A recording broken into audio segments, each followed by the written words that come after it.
എല്ലാവർക്കും ഈ ചടങ്ങിലേക്ക് സ്വാഗതം. ആദ്യമായി ഒരു മിനിറ്റ് മൗന പ്രാർത്ഥന.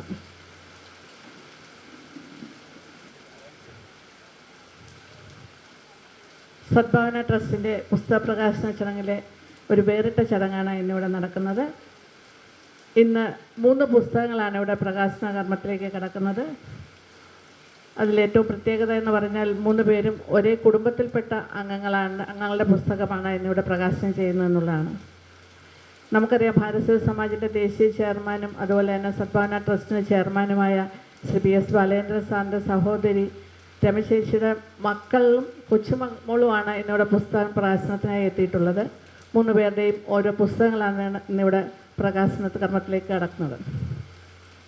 ഇത് ആലോചിക്കുമ്പോൾ നമുക്കറിയാം എന്തുകൊണ്ട് ഈ ഒരു ചടങ്ങെന്ന് പറയുമ്പോൾ എല്ലാവരും നമ്മൾ ആലോചിച്ച് നോക്കുമ്പോൾ ആ കുടുംബത്തെപ്പറ്റി ചിന്തിക്കുമ്പോൾ ആ കുടുംബത്തിൻ്റെ ഒരു പ്രത്യേകത തന്നെയാണെന്ന് തോന്നുന്നു. സാമൂഹ്യ, സാംസ്കാരിക, സാഹിത്യ മണ്ഡലങ്ങളിൽ നിറഞ്ഞു നിൽക്കുന്ന ഒരു കുടുംബം എന്ന് തന്നെ പറയാം. ആ കുടുംബത്തിലെ ഓരോരുത്തരും ഓരോ വ്യത്യസ്തമായ മേഖലകളിൽ, സാമൂഹ്യ മേഖലകളിൽ, സാംസ്കാരിക, സാഹിത്യ മേഖലകളിൽ അവരുടേതായ വ്യക്തിത്വവും കഴിവും തെളിയിച്ചു വരികയാണ്. പറയുമ്പോൾ ഏറ്റവും ജൂനിയറായ ജനറേഷനിലുള്ള കുട്ടി വരെ 10 വയസ്സുള്ള നന്ദിതയാണ് ഏറ്റവും പുതിയ എഴുത്തുകാരിയായി വന്നിട്ടുള്ളത്. എന്തുകൊണ്ടാണ് ഈ കുടുംബത്തിൽ ഈ പ്രത്യേകത വന്നത് നമ്മൾ ചിന്തിക്കുമ്പോൾ നമുക്ക് കുറച്ച് പുറകോട്ട് തിരിഞ്ഞു നോക്കേണ്ടി വരും. ഈ കുടുംബത്തിലെ അമ്മ, നമുക്ക് ഏവർക്കും പരിചയമുള്ള ശ്രീദേവി അമ്മ, ബാലേന്ദ്രൻ സാറിൻ്റെയും ഇവരുടെയൊക്കെ അമ്മ, ആ അമ്മയുടെ ഒരു അവിടെ മുതൽ തുടങ്ങുകയാണെങ്കിൽ അമ്മ സാഹിത്യ ലോകത്ത് അത്രയധികം ഒന്നും വന്നിട്ടില്ലായിരിക്കാം.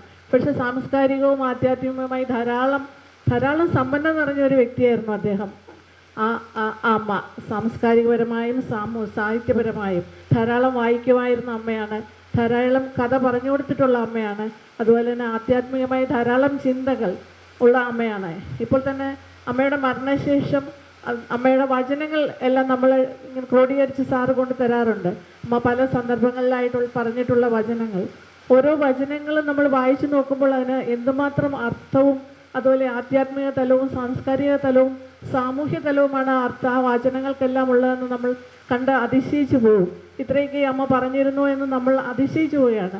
അതുപോലെ തന്നെ അമ്മയുമായിട്ട് നമ്മളെല്ലാവരും സംസാരിക്കുമ്പോൾ ഞങ്ങൾക്ക് നല്ല വ്യക്തിബന്ധം ഉണ്ടായിരുന്നതാണ് അമ്മയുമായിട്ട്. അവിടെ ചെല്ലുമ്പോൾ അമ്മയുമായിട്ട് സംസാരിക്കുമ്പോൾ എത്ര സംസ്കാരമുള്ള സംഭാഷണമാണ് അമ്മയുടെ വായിൽ നിന്ന് വരുന്നത്. യാതൊരു വിധത്തിലുള്ള മോശമായ വർത്തമാനമോ എന്തെങ്കിലും ഒരു നെഗറ്റീവ് ചിന്തയോ പോലും ഇല്ലാതെ വളരെ പോസിറ്റീവായി സംസാരിക്കുന്ന അമ്മ. അപ്പോൾ ആ കുടുംബത്തിൽ നിന്ന് വന്നിട്ടുള്ള ഒരു സാംസ്കാരിക കുടുംബം എന്ന് തന്നെ പറയാം. ഇപ്പോൾ അമ്മയുടെ മരണശേഷം ആ സ്ഥലം രക്ഷാസ്ഥൽ എന്നൊക്കെ തന്നെ വന്നിട്ടുണ്ട്. ആധ്യാത്മിക ചിന്ത, കാരണം അവിടെ ഒരു അമ്പലമുണ്ട്, അങ്ങനെയൊക്കെ. പക്ഷെ അതിലുപരിയായി അമ്മയുടെ സാംസ്കാരിക തലം കൂടി നമ്മൾ കാണേണ്ടതാണെന്നുള്ളതാണ് ഏറ്റവും വ്യത്യസ്തമായ കാര്യം, ഏറ്റവും പ്രധാനമായ കാര്യവുമാണത്. ധാരാളം ഒരുപക്ഷെ അമ്മ എഴുതാനുമൊക്കെ ശ്രമിച്ചിരുന്നെങ്കിൽ വലിയ പുസ്തകങ്ങൾ ചിലപ്പം എഴുതിയനുമായിരിക്കുമെന്ന് എനിക്ക് തോന്നാറുണ്ട്. കാര്യം ആ വചനങ്ങളൊക്കെ വായിക്കുമ്പോൾ നമുക്ക് അങ്ങനെയാണ് തോന്നുന്നത്. അപ്പോൾ അതിൽ നിന്നാണ് സാറിൻ്റെ അമ്മയുടെ പുത്രനായ PS ബാലേന്ദ്രൻ സാർ, നമുക്കറിയാം സാർ ഭാരതീയ സമാജമായി പ്രവർത്തിക്കാൻ തുടങ്ങിയിട്ട് വർഷങ്ങളായി, 88 മുതൽ പ്രവർത്തിക്കുന്നതാണ്. പക്ഷെ അദ്ദേഹം ഇപ്പോൾ എഴുതുന്ന രാമായണം എന്നൊരു പുസ്തകം, മഹാരാമായണം എന്ന പുസ്തകം നമുക്കറിയാം, അത് ആധ്യാത്മിക തലത്തിൽ ഒരുപക്ഷെ ലോകം കാണുന്ന ഏറ്റവും വലിയ രാമായണമായി മാറാൻ സാധ്യതയുണ്ട്. മലയാളത്തിലൊരു ഗദ്യ രാമായണം എന്ന് പറയും. ഈ കഴിവൊക്കെ ഒരുപക്ഷെ എവിടെ നിന്ന് കിട്ടുന്നത് സ്വന്തമായി ആർജിച്ച കഴിവായിരിക്കാം. പക്ഷേ ആ അമ്മയുടെ അനുഗ്രഹവും അതുപോലെ തന്നെ ആ ചൈതന്യ സൂര്യ തേജസ് പോലെ നിൽക്കുന്ന അമ്മയുടെ ഒരു രശ്മികൾ, ഒരു റേസ് ഇങ്ങോട്ട് വരുന്നതായിരിക്കാം ഈ കുടുംബത്തിന് ഇത്രയും വലിയ അനുഗ്രഹം കിട്ടിയിരിക്കുന്നതെന്നാണ് തോന്നുന്നത്. അങ്ങനെ ഇപ്പോൾ ആ കുടുംബത്തിലെ അടുത്ത ജനറേഷൻ അമ്മ കഴിഞ്ഞു, സാറ് കഴിഞ്ഞിട്ട് ഇപ്പം ലക്ഷ്മിയും അതുപോലെ തന്നെ പാർവതിയും പറയുമ്പം അവർ ധാരാളം പുസ്തകങ്ങൾ എഴുതാൻ റെഡിയായിട്ട് തന്നെയാണ് ഇരിക്കുന്നത്. പാർവതിയായിട്ട് സംസാരിച്ചപ്പോൾ വീണ്ടും പുസ്തകങ്ങൾ ഉണ്ടെന്ന് പറഞ്ഞു. ലക്ഷ്മിയും അതുപോലെ എഴുതുമെന്ന് തന്നെയാണ് വിശ്വസിക്കുന്നത്. അപ്പം അവരുടെ പുസ്തകങ്ങൾ കൂടി പോയാൽ തന്നെ നമുക്കറിയാം വ്യത്യസ്തമായ പുസ്തകങ്ങളാണ്. സാധാരണ ആ പ്രായത്തിലുള്ള കുട്ടികൾ എഴുതുന്നതിൽ നിന്നും വ്യത്യസ്തമായ ചിന്താഗതികളുള്ള പുസ്തകങ്ങളാണ് ഈ പുസ്തകങ്ങളെല്ലാം തന്നെ. അതിനുശേഷമാണ് അതിൻ്റെ യങ്ങർ ജനറേഷനായ നന്ദിത വന്നിരിക്കുന്നത്. 10 വയസ്സുള്ള ഒരു കുട്ടി പുസ്തകം എഴുതിയിരിക്കുന്ന സദ്ഭാവന ട്രസ്റ്റിലെ ഏറ്റവും പ്രായം കുറഞ്ഞ എഴുത്തുകാരിയാണ് നന്ദിത എന്നുള്ളത് നമുക്ക് അങ്ങേയറ്റം സന്തോഷമുള്ള കാര്യമാണ്. ഇനിയും ധാരാളം പുസ്തകങ്ങൾ നന്ദിത എഴുതും എന്നുള്ളതും ആ പുസ്തകത്തിൽ തന്നെ പറയുന്നുണ്ട്, അതിൻ്റെ പ്രീഫേസിൽ പറയുന്നുണ്ട് വീണ്ടും എഴുതും എന്നുള്ളത്. അപ്പം അതുകൊണ്ടാണ് ഞാൻ പറഞ്ഞത്, പുറകോട്ട് ചിന്തിച്ച് നോക്കുമ്പോൾ ആ കുടുംബത്തിൽ കിട്ടിയിരിക്കുന്ന ഒരു അനുഗ്രഹമാണ്. ഇപ്പം നമ്മൾ കഴിഞ്ഞ ദിവസം ഇവിടെ നിബുവിനെ ആദരിച്ചു. M life daily golden button കിട്ടിയ പ്രമാണിച്ച് നിപുവിൻ്റെ ഒരു കഥ പറച്ചിൽ സ്റ്റൈല് നമുക്കറിയാം. അതും ആ ഒരു കഴിവ് തന്നെയാണ്. ഗോസർ ഓരോരുത്തരും നമ്മൾ എടുത്തു നോക്കുമ്പം ആ കുടുംബത്തിൽ നിന്ന് കിട്ടിയിട്ടുള്ള അമ്മയുടെ കിട്ടിയിട്ടുള്ള അനുഗ്രഹം ഒരുപക്ഷെ അതിന് മുൻ തലമുറ സാറ് പറഞ്ഞ അതിന് മുൻപുള്ള തലമുറയെ പറ്റിയും കുറച്ചൊക്കെ നമുക്കറിയാവുന്ന അതുകൊണ്ട് ഗോവൻസാറിൻ്റെ ബുക്കിൽ നിന്ന് നമ്മൾ കുറച്ചേറെ വായിച്ചിട്ടുള്ളതാണ്. അപ്പോൾ ആ ഒരു കുടുംബത്തിൻ്റെ ഒരു സാമൂഹ്യ സാംസ്കാരിക ആധ്യാത്മിക പശ്ചാത്തലം എന്ന് പറയുന്നത് വളരെ വലുതാണ്. അതിൻ്റെ ഒരു ആഫ്റ്റർ ഇഫക്റ്റാണ് ഇങ്ങനെ ഓരോ ജനറേഷനായിട്ട് ഇതിങ്ങനെ മുമ്പോട്ട് വരുന്നതെന്നുള്ളത് എല്ലാവരും അത് മനസ്സിലാക്കേണ്ട കാര്യമാണെന്നുള്ളത് കൊണ്ടാണ് ഞാനതിവിടെ സൂചിപ്പിച്ചത്. അതുപോലെ തന്നെ നിപുവിൻ്റെ കഥ പറച്ചിൽ പോലെ തന്നെയാണ് നന്ദിതയുടെ കഥ പറച്ചിൽ എനിക്ക് തോന്നിയത്. ആ പുസ്തകം വായിക്കുമ്പം അതേപോലെ ഒരു കഥ പറച്ചിലാണ് അതിനകത്ത് തോന്നിയിരിക്കുന്നത്. ഒരു ചെറിയ കുട്ടിയുടെ ഭാവനയിൽ ഒരു ഇമാജിനേഷൻ എങ്ങനെ കഥയാക്കി മാറ്റാം എന്നുള്ളതാണ് വന്നിരിക്കുന്നത്. അപ്പോൾ ആ ഒരു ഫോഴ്സ് എന്താ പറയുക ഒരു മോട്ടിവേറ്റിംഗ് ഫോഴ്സ് എന്ന നിലയിൽ എല്ലാവരെയും അമ്മയും അതുപോലെ തന്നെ പിതൃക്കളും അനുഗ്രഹിച്ച് ഒരു സാംസ്കാരിക കുടുംബമായി മാറിയിരിക്കുകയാണെന്നുള്ളത് ആണ് എനിക്ക് തോന്നുന്നത്. നിങ്ങളുടെ ഒരു മനസ്സിലാക്കാൻ വേണ്ടി ഞാൻ പറഞ്ഞു എന്നുള്ളതേ ഉള്ളൂ. ഈ ചടങ്ങിലേക്ക് എല്ലാവർക്കും സ്വാഗതം പറയുന്നതാണ് എൻ്റെ കർത്തവ്യം. ആദ്യമായി ഈ ചടങ്ങിൽ അധ്യക്ഷം വഹിക്കുന്നത് ഭാരതീയ സമാജിൻ്റെ ദേശീയ ചെയർമാനും സത്വാന ട്രസ്റ്റിൻ്റെ ചെയർമാനുമായ ശ്രീ BS ബാലേന്ദ്രൻ സാറാണ്. അദ്ദേഹത്തെ സ്നേഹപൂർവ്വം ഈ ചടങ്ങിലേക്ക് സ്വാഗതം ചെയ്യുന്നു. ഇന്ന് ഈ പുസ്തകം ഇവിടെ റിലീസ് ചെയ്യുന്നത് നമുക്ക് ഏവർക്കും പ്രിയങ്കരനായ ഡോക്ടർ ഡാർലി ഉമ്മൻ കോശി സാറാണ്. അദ്ദേഹത്തെ പറ്റി പറയുവാണെങ്കിൽ അദ്ദേഹം അന്താരാഷ്ട്ര തലത്തിൽ തന്നെ പ്രശസ്തനായ വ്യക്തിയാണ്. നാഷണൽ ഇൻസ്റ്റിറ്റ്യൂട്ട് ഓഫ് ഡിസൈൻ അതുപോലെ തന്നെ അതിൻ്റെ director, national institute of fashion ടെക്നോളജിയുടെ ഫൗണ്ടർ, അതുപോലെ തന്നെ ഫാഷൻ ഡിസൈൻ ലോകത്തെ ഏറ്റവും പ്രമുഖനായ വ്യക്തിയാണ് അദ്ദേഹമാണ് ഇന്ന് ഈ പുസ്തകം ഇവിടെ പ്രകാശനം ചെയ്യുന്നത്. അദ്ദേഹത്തെ ഈ ചടങ്ങിലേക്ക് സ്നേഹപൂർവ്വം സ്വാഗതം ചെയ്യുന്നു.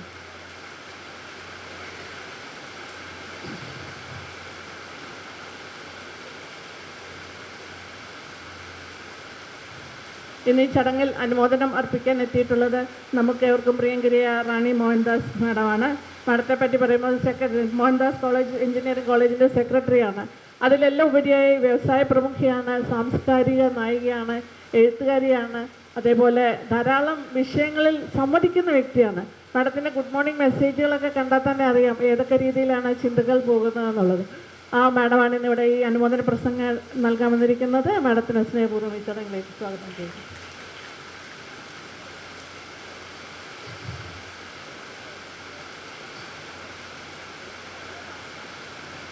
ഇനി ഇന്നിവിടെ സ്വാഗതം ചെയ്യേണ്ടത് ആദ്യമായി ലക്ഷ്മി ശങ്കർ രമേശേച്ചിയുടെ രണ്ടാമത്തെ മോളാണ്. എനിക്ക് എപ്പോഴും അതൊരു കൺഫ്യൂഷനാണ്. രണ്ടാമത്തെ മോളാണ്. KPMGയിലെ സൈബർ സെക്യൂരിറ്റിയുടെ ഹെഡാണ്. ഈ പുസ്തകത്തിൻ്റെ പേര് ലൈഫ് ജേർണി എന്നുള്ളതാണ്. നമ്മുടെ പുസ്തകത്തിൽ പറയുന്നത് നമ്മുടെ ജീവിതം ഒരു യാത്രയാണ്. നമ്മുടെ വ്യക്തിപരമായ ജീവിതമായാലും അതുപോലെ തന്നെ പ്രൊഫഷണൽ ജീവിതമായാലും ഏതായാലും അതൊരു യാത്രയാണ്. ആ യാത്രയിൽ ധാരാളം പ്രതിസന്ധികൾ വരും. അതെല്ലാം നമ്മൾ എങ്ങനെ ഓവർകം ചെയ്യുമെന്നും ആ പ്രതിസന്ധികൾ മുൻനിർത്തിക്കൊണ്ട് എങ്ങനെയാണ് നമുക്ക് മുമ്പോട്ട് പോകാനുള്ള പ്രചോദനം കിട്ടുന്നതെന്നും അതിൽ നിന്ന് എങ്ങനെയാണ് സക്സസ് ഉണ്ടാക്കിയെടുക്കാൻ പറ്റുന്നതെന്നും അതിൻ്റെ അത് കിട്ടിക്കഴിയുമ്പോൾ ഉണ്ടാകുന്ന നമ്മുടെ ഒരു സന്തോഷം, അങ്ങനെയുള്ള കാര്യങ്ങളാണ് ആ പുസ്തകത്തിൽ വന്നിട്ടുള്ളത്. ഇത് എനിക്ക് തോന്നുന്നു നമ്മുടെ വ്യക്തിപരമായ ജീവിതത്തിലും ഔദ്യോഗിക ജീവിതത്തിലും പ്രശ്നങ്ങൾ പരിഹരിക്കാനുള്ള ഒരു ഗൈഡൻസ് പോലെ ഈ ബുക്ക് നിലനിൽക്കുമെന്നുള്ളതാണ് വായിച്ചതും എനിക്ക് മനസ്സിലായത്. ഈ ഓരോ വെല്ലുവിളികൾ, പ്രതിസന്ധികൾ, അതുപോലെ വിജയസൂത്രങ്ങൾ, ഇത് കഴിഞ്ഞ് നേടിയെടുക്കുന്ന സമൃദ്ധമായ കരിയറിൻ്റെ ആയാലും വ്യക്തി ജീവിതത്തിൻ്റെ ആയാലും ഒരു ഔട്ട്പുട്ട്, അതാണ് ഈ പുസ്തകത്തിൽ കൂടുതലായി വന്നിട്ടുള്ളത്. ഈ പുസ്തകം ഇങ്ങനൊരു വേറിട്ട പുസ്തകം പബ്ലിഷ് ചെയ്യുന്നതിൽ സത്വാന ട്രസ്റ്റിന് അങ്ങേയറ്റം സന്തോഷമുണ്ട്. അത് സ്നേഹപൂർവ്വം ഈ ചടങ്ങിലേക്ക് സ്വാഗതം. ധാരാളം പുസ്തകങ്ങൾ ഇനിയും പ്രതീക്ഷിച്ചുകൊണ്ട് നിർത്തുന്നു. ധാരാളം പുസ്തകങ്ങൾ ഇനിയും ലക്ഷ്മിയിൽ നിന്ന് പ്രതീക്ഷിക്കുന്നു. അടുത്തതായി പാർവതിയുടെ പുസ്തകമാണ്. പാർവതിയുടെ പുസ്തകം ദ ലാസ്റ്റ് ജക്കാണ്ട എന്ന് പറയുന്ന പുസ്തകമാണ്. നല്ല ആനിമേഷൻ ചെയ്ത് വളരെ ഭംഗിയാക്കിയുള്ളൊരു പുസ്തകമാണ്. അതിനകത്ത് ഒരു കഥാപാത്രം മുത്തശ്ശിയും കൊച്ചുമകളും തമ്മിലുള്ള ഒരു സ്നേഹവും അവരുടെ കഥ പറച്ചിലുമാണ് അതിനകത്ത് വരുന്നത്. ആ കൊച്ചുമകളും അമ്മമ്മയും തമ്മിലുള്ള ഒരു ബോണ്ടിങ് അഥവാ അവരുടെ ഒരു സ്നേഹവും അടുപ്പവും എല്ലാം ആ പുസ്തകത്തിൽ വളരെ വ്യക്തമായി വന്നിട്ടുണ്ട്. ഈവൻ പിക്ചർ പോലും വളരെ ശ്രദ്ധേയമായ പിക്ചറാണ്. അത് കാണുമ്പോൾ നമുക്കറിയാം അത് ആരാണ്, രമേശേച്ചിയും കുഞ്ഞുമാണ് എന്നുള്ളത് നമുക്ക് കൃത്യമായി മനസ്സിലാകുന്ന രീതിയിലുള്ള ഒരു AI ജനറേറ്റഡ് പിക്ചറോട് കൂടിയ നല്ലൊരു ബുക്കാണ്. ഈ പുസ്തകത്തിൽ ഓരോ വരികളും അതിൽ സ്നേഹത്തിൻ്റെയും അതുപോലെ തന്നെ നന്മയുടെയും അടുപ്പത്തിൻ്റെയും വരികളാണ് ഇതിനകത്ത് ഓരോന്നും പറഞ്ഞു വരുന്നത്. സൗഹൃദം, സ്നേഹം എന്നുള്ളതൊക്കെ നമ്മുടെ ജീവിതത്തിൽ ഒഴിച്ചുകൂടാൻ പറ്റാത്തതാണെന്നും അത് ഏറ്റവും നമ്മുടെ അസറ്റാണെന്നും അത് വരും തലമുറകളിലേക്ക് അത് കൈമാറ്റം ചെയ്യപ്പെടണമെന്നുമാണ് ഈ പുസ്തകത്തിൽ കൂടെ പാർവതി പറയാൻ ശ്രമിച്ചിട്ടുള്ളത്. ഈ പുസ്തകം നമുക്ക് തന്ന പാർവതി അങ്ങേറ്റം സന്തോഷത്തോടെ സ്വാഗതം ചെയ്യുന്നു.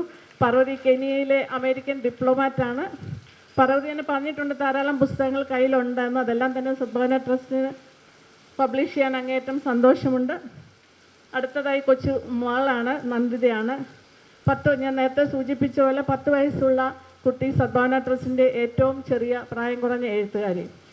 ഭാവനകൾക്ക് ജീവൻ നൽകിയാണ് അതിനകത്ത് ചെയ്തുള്ളത്. ഒരു കഥ പറച്ചിൽ എന്ന രീതിയിലാണ് ഈ പുസ്തകം പോയിട്ടുള്ളത്. ആദ്യ പുസ്തകമാണ്. അതിനകത്ത് മിസ്റ്ററി ഉണ്ട്, ഇമോഷൻസ് ഉണ്ട്, ഇമാജിനേഷൻ ഉണ്ട്. ഇതെല്ലാം കൂടിക്കലർത്തി ഒരു കൊച്ചുകുട്ടിയുടെ ഭാവനയിൽ കൂടി ഈ കാര്യങ്ങൾ കൊണ്ടുവരികയാണ്. ശരിക്കും ഒരു അസൈൻമെൻറ്റ് പോലെ ചെയ്ത ഒരു പുസ്തകം ഒരു അസൈൻമെൻ്റ് അല്ല, ഇപ്പോൾ ഒരു ജീവിതത്തിലേക്കുള്ളൊരു വാതിൽ തുറന്നിരിക്കുകയാണ്, ഒരു ജനാല തുറന്നിട്ട് പോലെയുള്ള ഒരു പുസ്തകമാണ് ഇത് നമുക്ക് തന്നിട്ടുള്ളത്. We are so happy to be happy to get your book for Sadbhana Trust. Hope you will write more books. We welcome you. ആ കഥ പറഞ്ഞിരിക്കുന്ന രീതിയും അതുപോലെ തന്നെ വായനക്കാരെ ഒപ്പം കൂട്ടാനുള്ള കഴിവും എല്ലാം തന്നെ നമുക്ക് കാണുമ്പോൾ അതിശയിച്ചു. ഒരു 10 വയസ്സുള്ള കുട്ടി ഇത്രയും നല്ല രീതിയിൽ. അപ്പോൾ എനിക്ക് സത്യം പറഞ്ഞാൽ ഞാൻ നേരത്തെ പറഞ്ഞല്ലോ, വായിച്ചപ്പോൾ നിബുവിനെയാണ് ഓർമ്മ വന്നത്. നിബുവിൻ്റെ കഥ പറച്ചിലാണ് ഓർമ്മ വന്നത്. അപ്പോൾ അത് പറഞ്ഞപ്പോൾ നിബു പറഞ്ഞ അമ്മയുടെ കഥ പറച്ചിലാണ് ഓർമ്മ വന്നത്. അപ്പോൾ ആ ഒരു കണക്ഷൻ അങ്ങനെ തന്നെ വരുന്നുണ്ട്. അപ്പം ഈ ബഡ്ഡിങ് സ്റ്റോറി ടെല്ലർക്ക് ഒരു ബ്രൈറ്റ് ഫ്യൂച്ചർ ഉണ്ടെന്നുള്ളത് നമ്മൾ മനസ്സിലാക്കുന്നു. Congratulating you for this book. Hearty welcome to you മോളെ. ഇനി ഇവിടെ ഉള്ളത് രമചേച്ചിയും അതുപോലെ തന്നെ സാറിൻ്റെ കുടുംബത്തിലെ എല്ലാവരും തന്നെ ഇവിടെ എത്തിച്ചേർന്നിട്ടുണ്ട്. പുസ്തകം സ്വീകരിക്കുന്നത് ശ്രീ പീറ്റർ, അതുപോലെ തന്നെ ലക്ഷ്മി, ജോൺ, പീറ്റർ എന്നീ 3 പേരാണ് പുസ്തകം സ്വീകരിക്കുന്നത്. 3 പേരെയും എനിക്ക് തോന്നുന്നു നിങ്ങൾക്ക് പരിചയമുണ്ടായിരിക്കും. പുതുതായിട്ട് പരിചയപ്പെടാനുള്ളത് മിസ്റ്റർ ജോണിനെ മാത്രമേ ഉള്ളൂ. ബാക്കിയുള്ള പരിചയമുള്ളത് തന്നെയാണ് എനിക്ക് തോന്നുന്നത്. ഇവരാണ് പുസ്തകം സ്വീകരിക്കുന്നത്. ഈ 3 പേരെയും ചടങ്ങിലേക്ക് hearty welcome to this function. അടുത്ത ഈ ചടങ്ങിന് നന്ദി പറയുന്ന ശ്രീമതി സിന്ധു സുരേഷാണ്. സിന്ധുവിനെ ഇവിടെ സ്വാഗതം ചെയ്യുന്നു. അതുപോലെ തന്നെ ഞാൻ നേരത്തെ പറഞ്ഞ പോലെ സാറിൻ്റെ കുടുംബത്തിലെ എല്ലാവരും തന്നെ മിക്കവരും എത്തിച്ചേർന്നിട്ടുണ്ട്. ഓരോരുത്തരെയും ഈ ചടങ്ങിലേക്ക് പ്രത്യേകം സ്വാഗതം ചെയ്യുന്നു. അതുപോലെ ഇവിടെ എത്തിയിട്ടുള്ള എല്ലാ സാഹിത്യ സ്നേഹികളെയും ഈ ചടങ്ങിലേക്ക് സ്വാഗതം ചെയ്തുകൊണ്ട് നിർത്തുന്നു. നന്ദി. ബഹുമാന്യ സുഹൃത്തുക്കളെ, ജീവിതത്തിൽ പങ്കെടുത്തിട്ടുള്ള അപൂർവ നിമിഷങ്ങളിലൊന്നാണ് ഇപ്പോൾ കടന്നു പോകുന്നത്. സന്തോഷിക്കാൻ ഏറെ വക നൽകുന്ന ഒരു സാഹചര്യമാണ് എന്നെ സംബന്ധിച്ചിടത്തോളം ഈ ചടങ്ങ്. എൻ്റെ 2 ശേഷകാരിമാരുടെ പുസ്തകങ്ങൾ, സഹോദരിയുടെ മക്കളുടെ 2 പുസ്തകങ്ങൾ, അവരുടെ മകളുടെ പുസ്തകം, അതായത് എൻ്റെ കൊച്ചുമകളുടെ പുസ്തകം, അതായത് ഞാൻ അവരുടെ അപ്പൂപ്പൻ്റെ സ്ഥാനത്താണ്. കൊച്ചുമകളുടെ പുസ്തകം പ്രസിദ്ധീകരിക്കുന്നതിൽ അധ്യക്ഷത വഹിക്കുക എന്നുള്ളതൊരു അപ്പൂപ്പനെ സംബന്ധിച്ചിടത്തോളം അപൂർവമായ ഒരു ഭാഗ്യമായി ഞാൻ കാണുകയാണ്. അതിനിടയിൽ എൻ്റെ കൊച്ചുമകൾ സൃഷ്ടി എസ് കൃഷ്ണൻ അവിടെ ഇരിപ്പുണ്ട്. എൻ്റെ പുസ്തകത്തിൻ്റെ കവർ ചിത്രം വരച്ചത് സൃഷ്ടിയാണ്. അപ്പോൾ അന്ന് സിന്ധു സുരേഷും ജയശ്രീകുമാർ സൃഷ്ടിയെ ഇതുപോലെ അനുമോദിക്കുകയുണ്ടായി. അതിനുശേഷം ഒരുപാട് ചിത്രങ്ങൾ ഇങ്ങനെ വരച്ചുകൊണ്ടേ ഇരിക്കുകയാണ്. സിന്ധു സുരേഷിനെ കാണുമ്പോൾ എപ്പോഴും ചോദിക്കും എപ്പോഴാണ് എൻ്റെ അടുത്ത പുസ്തകം വരുന്നതെന്ന് ചോദിക്കും. അതൊരു പ്രചോദനമാണെന്ന് എനിക്ക് മനസ്സിലായി. സിന്ധു ഇങ്ങനെ പൊന്നാടയൊക്കെ ഇട്ട് ഒരു വലിയ ആദരവ് കൊടുത്തപ്പോൾ എനിക്കത് എങ്ങനെ തോന്നി. ഇപ്പം നന്ദിതയ്ക്കും അതേ അവസ്ഥയാണുള്ളത്. പാർവതിയും ലക്ഷ്മിയും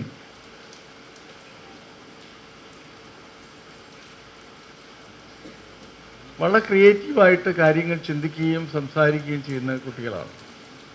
ഇന്നിപ്പോൾ അവർ കുട്ടികളല്ല, അവർക്ക് മുതിർന്നവരാണ്. വളരെ ഉയർന്ന തലത്തിൽ ജോലി നിർവഹിക്കുന്ന ആളുകളാണ്. സ്വാഗത പ്രസംഗത്തിൽ ജയാശ്രീമോട് സൂചിപ്പിച്ചതുപോലെ പാർവതി ശങ്കർ അമേരിക്കൻ ഗവൺമെൻറ് കെനിയയിലെ ഡിപ്ലോമാറ്റാണ്. വളരെ വലിയ സെക്യൂരിറ്റിയോടുകൂടിയാണ് അവിടുത്തെ ജീവിതമൊക്കെ. പാർവതിയുടെ മകളാണ് നന്ദിത.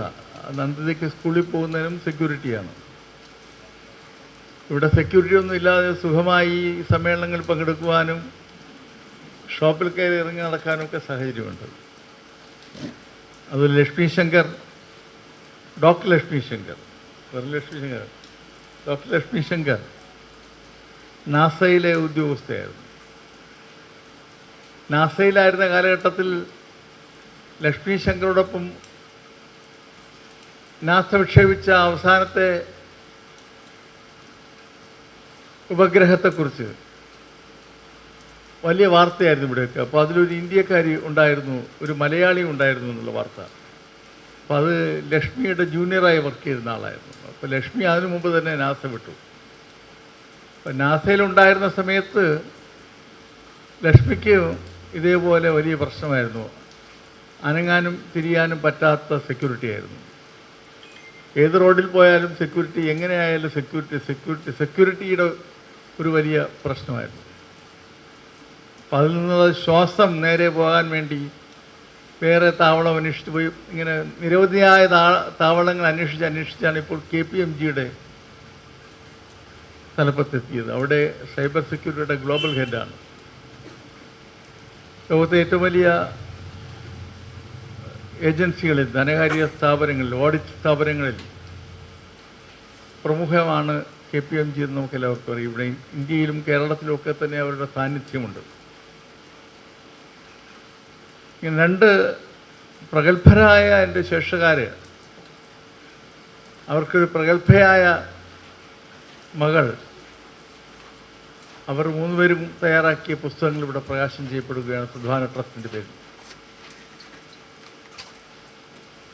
സദ്ഭാവന ട്രസ്റ്റിന് ഏറെ സന്തോഷമാണ്. കൂടുതൽ പുസ്തകങ്ങൾ എഴുതുവാൻ പാർവതി തയ്യാറാണ്. എന്നോടിപ്പോൾ ഇവിടെ വെച്ച് പറഞ്ഞു. 5-10 പുസ്തകങ്ങളിൽ വരുന്ന ഒരു വർഷം കൊണ്ട് എഴുതുവാൻ തയ്യാറാണ്. ലക്ഷ്മിയാണ് മുമ്പ് തന്നെ എഴുതുവാനുള്ള വാസന പ്രകടമാക്കിയിട്ടുള്ള ആൾ. ലക്ഷ്മിയുടെ ഫേസ്ബുക്ക് പോസ്റ്റുകൾ വളരെ ചിന്തിപ്പിക്കുന്ന ഫേസ്ബുക്ക് പോസ്റ്റുകളായിരുന്നു. അന്ന് ഞാൻ ചോദിച്ചിട്ടുണ്ട് മോളത്, ഇതൊരു പുസ്തകമാക്കിക്കൂടെയാണ്. പക്ഷെ ആ പുസ്തകം ആക്കിയ ഒന്നാണ് ഇന്നിവിടെ പ്രകാശനം ചെയ്യപ്പെടുന്ന 2022 അതിൻ്റെ അച്ചടി പൂർത്തിയായത്. പക്ഷേ നാം അന്ന് പ്രകാശനത്തിന് ആഗ്രഹിച്ചുവെങ്കിലും നടന്നില്ല. ലക്ഷ്മി ഇന്ത്യയിൽ വരുമ്പോൾ മാത്രമേ അതിനുള്ള പ്രകാശനത്തിൻ്റെ ചടങ്ങ് സംഘടിപ്പിക്കാൻ പറ്റൂ എന്നതുകൊണ്ട് നമ്മുടെ കച്ചവടമൊക്കെ നടക്കുന്നുണ്ട് കേട്ടോ. പ്രകാശനം നടത്തില്ലേ? പ്രകാശനം ഇന്ന് നടത്തുകയാണ്. പാർവതിയും പുസ്തകം കൂടുതൽ എഴുതാമെന്നും പാർവതിയുടെ വരവോടുകൂടിയാണ് ഈ പുസ്തക പ്രസാധന രംഗത്ത് ആ കുടുംബത്തിൻ്റെ ഒരു ഇനിഷ്യേറ്റീവിനെ കുറിച്ച് നമുക്ക് സംസാരിക്കാനുള്ള സാഹചര്യം ഉണ്ടായത്. പാർവതിയാണ് ഇങ്ങനെ ഇവിടെ വെച്ചൊരു പ്രകാശന ചടങ്ങ് സംഘടിപ്പിക്കണം എന്നുള്ള നിർദ്ദേശം വെച്ചത്. അത് വളരെ സന്തോഷം പകർന്ന ഒന്നാണ്. കാരണം അതുകൊണ്ടാണല്ലോ നമുക്കെല്ലാവർക്കും ഒന്നിച്ചു കൂടാൻ കഴിഞ്ഞത്, ഇങ്ങനെ ചർച്ച ചെയ്യാൻ പറ്റിയത്. അതിനിടയിൽ നന്ദിതയുടെ ഒരു പുസ്തകം കൂടി വന്നു. അപ്പോൾ എന്നാൽ ലക്ഷ്മിയുടെ പുസ്തകം നമുക്ക് പ്രകാശനം ചെയ്യണമെന്ന് തീരുമാനിച്ച് ലക്ഷ്മി വരുന്നു എന്ന് പറഞ്ഞു. അങ്ങനെ 3 പേരെയും കൂടെ ഒരു പുസ്തകം ഇവിടെ വെച്ച് പ്രകാശനം ചെയ്യാൻ കഴിഞ്ഞിരിക്കുന്നു. ഈ പുസ്തകത്തിൻ്റെ ഒരു ഇൻസ്പിറേഷൻ എന്ന് പറയുന്നത് എനിക്കാണെങ്കിൽ പറഞ്ഞറിയിക്കാൻ പറ്റുന്ന സന്തോഷമാണ്. എൻ്റെ മകൾ ശ്രീലക്ഷ്മി ഒരുവിധം നന്നായി എഴുതുകയും ചിന്തിക്കുകയും ചെയ്യുന്ന ആളാണ്. ഭാഷാ സാഹിത്യത്തിൽ വളരെ അവഗാഹമുള്ള ആളാണ്. പ്രത്യേകിച്ച് വായന അല്ലാതെ എഴുതുക എന്നുള്ളത് വളരെ മടിയായിരുന്ന കാര്യം. അപ്പോൾ എൻ്റെ പറഞ്ഞു, ചേച്ചിയുടെ പുസ്തകം വന്നില്ല, ഞാനും എഴുതാം ഒരു പുസ്തകം എന്ന മട്ടിൽ പുസ്തകം എഴുതാൻ ശ്രീലക്ഷ്മി ആരംഭിച്ചു. ഇത് കണ്ടപ്പോൾ എൻ്റെ രണ്ടാമത്തെ മകൾ ശ്രീനിധി വളരെ പെട്ടെന്നൊരു പുസ്തകം തയ്യാറാക്കി കഴിഞ്ഞു. അപ്പോൾ ആ പുസ്തകത്തിൻ്റെ നിർമ്മാണത്തിലാണിപ്പോൾ. അപ്പോൾ എനിക്ക് വളരെ സന്തോഷം തോന്നി. കാരണം ഇവർക്കൊക്കെ ഒരു പ്രചോദനമായല്ലോ. കാരണം ഇവർ തമ്മിലാണ് ഏറ്റവും കൂടുതൽ എപ്പോഴും ബന്ധമുള്ളതും പരസ്പരം ഇൻട്രാക്റ്റ് ചെയ്യുന്നത്. അപ്പം അതൊരു പാർവതിയുടെ വരവ് എന്ന് പറയുന്നത്, പാർവതിയുടെ പുസ്തക രചന എന്ന് പറയുന്നത് മൊത്തത്തിൽ ഒരു വലിയ ചലനം നമ്മുടെ കുടുംബത്തിൽ ഉണ്ടാക്കി എന്നുള്ളത് പറയാൻ എനിക്ക് വളരെ സന്തോഷമുണ്ട്. കാരണം സ്വാഗത പ്രസംഗത്തിൽ ജയാശ്രീകുമാർ പറഞ്ഞു ഇതൊരു സാംസ്കാരിക കുടുംബമാണ് എന്ന്.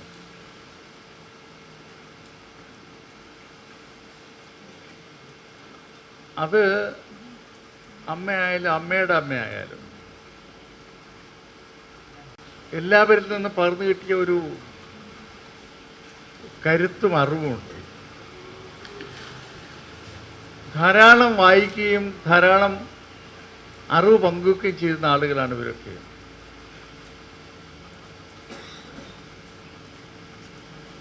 അച്ഛൻ്റെ അച്ഛൻ കൊച്ചുവിള വൈദ്യനെക്കുറിച്ച് എൻ്റെ അനിയൻ ഗോപകുമാർ എഴുതിയ പുസ്തകം നിങ്ങൾ പലരും കണ്ടിട്ടുണ്ടാവും. അദ്ദേഹം ഫ്രീഡം മൂവ്മെൻറ്റുമായും മഹാത്മാഗാന്ധിയുടെ കാലത്തെ പ്രവർത്തനങ്ങളുമായിട്ടൊക്കെ ബന്ധപ്പെട്ടിരുന്ന ആളാണ്. പക്ഷെ അദ്ദേഹത്തിൻ്റെതായ ഭക്തി പ്രവർത്തനമല്ലാതെ ഇത്തരത്തിലൊരു പുസ്തകരചനയോ അങ്ങനെ ഏതെങ്കിലും ഇതായി രേഖപ്പെടുത്തപ്പെട്ടിട്ടില്ല. നമുക്കറിയില്ല. പക്ഷെ കഥകളി അന്ന് നടത്തുവാൻ താല്പര്യമെടുക്കുകയും കലാമണ്ഡലത്തിൻ്റെ പ്രവർത്തനം ആരംഭിക്കുമ്പോൾ കലാമണ്ഡലത്തിൻ്റെ സംഘാടനത്തിന് വേണ്ടി പണം കൊടുക്കുകയൊക്കെ ചെയ്തിട്ടുള്ളത് അറിയാം. എറണാകുളത്ത് വ്യാപാരമായി പോകുമ്പോഴാണ് ചട്ടമ്പി സ്വാമികളെ പരിചയപ്പെട്ടതും ചട്ടമ്പി സ്വാമികൾ വഴിയാണ് വള്ളത്തോളുമായിട്ട് അടുക്കുന്നതും വള്ളത്തോളിന് പണം കൊടുത്തതും ഒക്കെ അത് അറിയാം. അങ്ങനെ അവിടെ ഇരുളൂർ വീട്ടിൽ തന്നെ കഥകളി ക്ലബ്ബ് നടത്തിയിരുന്നു. അച്ഛനെയും അപ്പച്ചിയൊക്കെ കഥകളി പഠിപ്പിച്ചിരുന്നു. അവരെല്ലാം കഥകളി അങ്ങനെ ഒരു കഥകളി ഒരു വളരെ വലിയ ഈ ഇഷ്ടപ്പെട്ട വിനോദമായി ആ കുടുംബം കൊണ്ടാടിയിരുന്നു എന്ന് കേട്ടിട്ടുണ്ട്. അച്ഛന് ഈ കഥകളി എവിടെ കണ്ടാലും പോയി കാണുക എന്നുള്ളത് അച്ഛൻ്റെ ഒരു ശീലമായിരുന്നു. അപ്പം ഇതിങ്ങനെ കേട്ടിട്ടുണ്ട്. അതൊരു സാംസ്കാരികമായ കാര്യങ്ങൾ, കലാകാര്യങ്ങൾ. അപ്പോൾ ഒരുപക്ഷെ ആ ഒരു പൈതൃകവും പാരമ്പര്യവും പിന്നീട് നമ്മൾ സ്വാധീനിച്ചിട്ടുണ്ടാവാം. എന്തായാലും അമ്മയുടെ അമ്മ ഈ